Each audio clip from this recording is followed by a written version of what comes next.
Sino si Attorney Lorna Capunan?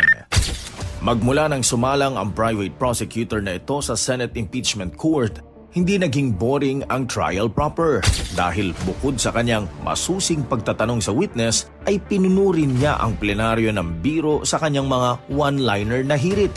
Siya si Attorney Lorna Capunan ng prosecution panel. Isa sa mga naging patok na usapin ang pagpunterya niya sa tila mga kakatuwang pangalan na pawang mga permado umano sa acknowledgement receipt na ipinasa ng Office of the Vice President sa Commission on Audit noong August 3, 2026. Ayon sa mga acknowledgement receipt, 2 piatos ang nakatanggap ng malaking halaga mula sa OVP. Ito ay sina Mary Grace Piatos na may 70,000 pesos na payment for medicine at Renan Piatos na may 110,000 pesos para sa purchase of information.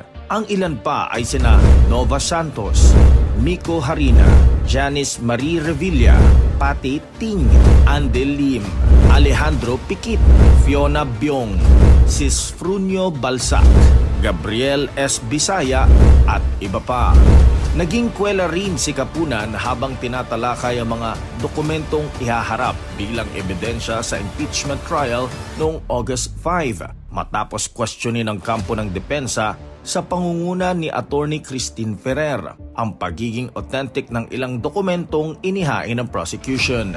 Hirit ni Capunan, gamitin na lang ang mga ebidensya ng depensa dahil wala na siyang panahon para suriin at patunayan sa depensa na totoo ang hawak na dokumento ng prosekusyon. Manonood pa raw kasi siya ng Odyssey. Pero sino nga ba si Attorney Lorna Capunan?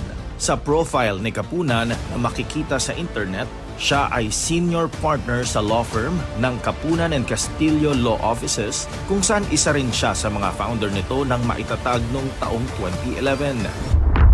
Anak siya ni na dating Supreme Court Justice Lino M. Pataho at dating Dean ng Maynila Doctors School of Nursing Cristeta Taaka Pataho, habang biyuda ng pumanaw niyang asawa na si dating Regional Trial Court Judge Eduardo Roden E. Capunan.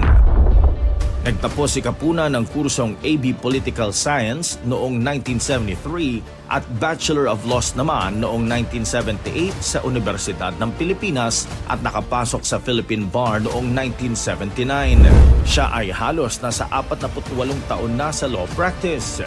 Kinilala rin si Capunan bilang isa sa top 100 lawyers sa Pilipinas mula 2019 hanggang 2021. Kamakailan, pinarangalan bilang Women in Law Award sa Corporate Law sa Pilipinas at Asia's Iconic Award for Law noong 2024. Na-nominate sa Women of Substance Award noong 2025 si Capunan sa paghawak niya sa kaso ng kanyang kliyenteng itinuturing na most wanted ngayon sa Pilipinas na negosyanteng si Atong Ang kaugnay sa nawawalang mga sabungero. Bago ito, siya rin ang abogado ng tinaguriang pork barrel scam queen na si Janet Napoles, ngunit iniwan din niya ito noong 2013. Para sa Omok Trivia Vibes, ako si Andrew San Fernando ng DWWW 774, your ultimate music radio.